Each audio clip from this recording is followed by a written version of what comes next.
हाथरस कांड के बाद पुलिस की तरफ से क्या एक्शन लिया गया है? पुलिस ने जो एफआईआर दर्ज की है, क्या उसमें हल्की धाराएं लगाई गई हैं? इस धारा के तहत क्या बस दोषियों को 6 महीने की सजा होगी? इस एफआईआर में बाबा का नाम है भी या नहीं? ये पूरी डिटेल जानकारी आपको इस वीडियो के जरिए मैं दूंगी, इसलिए वीडियो को आप अंत तक देखिएगा। यूट्यूब चैनल को अगर अभी तक आपने सब्सक्राइब नहीं किया है तो सबसे पहले हमारे चैनल को सब्सक्राइब कर लें। साथ ही अगर ये वीडियो आपको पसंद आए तो इसे लाइक और शेयर जरूर करें।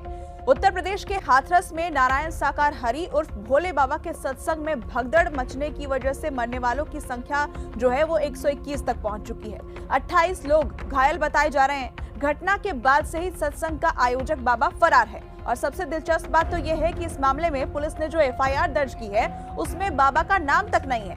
एफआईआर में क्या क्या है ये जानिए। हाथरस पुलिस ने जो एफआईआर दर्ज की है उसमें मुख्य सेवादार यानी देव प्रकाश मधुकर, अन्य आयोजक और अन्य अज्ञात सेवादारों को आरोपी बनाया गया है। नारायण साकार हरि उर्फ भोले बाबा का नाम आरोपियों में नहीं है। जो आरोपी बनाए गए हैं उनके खिलाफ भारतीय न्याय संहिता की धारा 105 यानी कि गैर इरादतन हत्या, 110, 126(2) जबरन बंधक बनाना, 223 और 238 अपराध के सबूतों को मिटाना और गलत जानकारी देना, ये तमाम धाराएं उसमें लगाई गई हैं। एफआईआर में कहा गया है कि आयोजकों ने 80,000 श्रद्धालुओं की परमिशन मांगी थी और उन्होंने इस तथ्य को छुपाया कि वास्तविक श्रद्धालुओं की जो संख्या है वो इससे कहीं ज्यादा हो सकती है।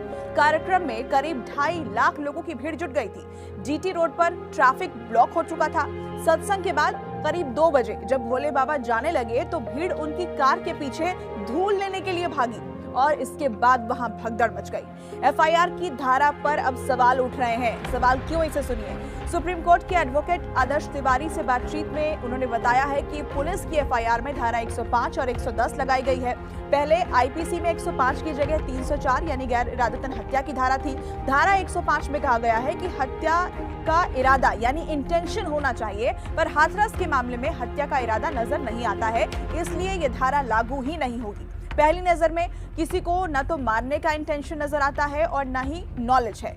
आरोपियों को कितनी सजा हो सकती है? तो इसी तरह 126(2) यानी कि जबरन बंधक बनाने से जुड़ी धारा जो लगाई गई है, आईपीसी में ये धारा 339 हुआ करती थी। 126(2) में सिर्फ 1 महीने की सजा का प्रावधान है। इसी तरह 223 सरकारी कर्मचारी द्वारा दिए गए आदेश की अवहेलना करने से जुड़ा हुआ है। इसमें 6 महीने या फिर 1 साल तक की सजा हो सकती है। धारा 238 यानी कि साक्ष्य को मिटाने से संबंधित ये धारा है। इस धारा में 238(b) या (c) के तहत अधिकतम 3 साल तक की सजा हो सकती है।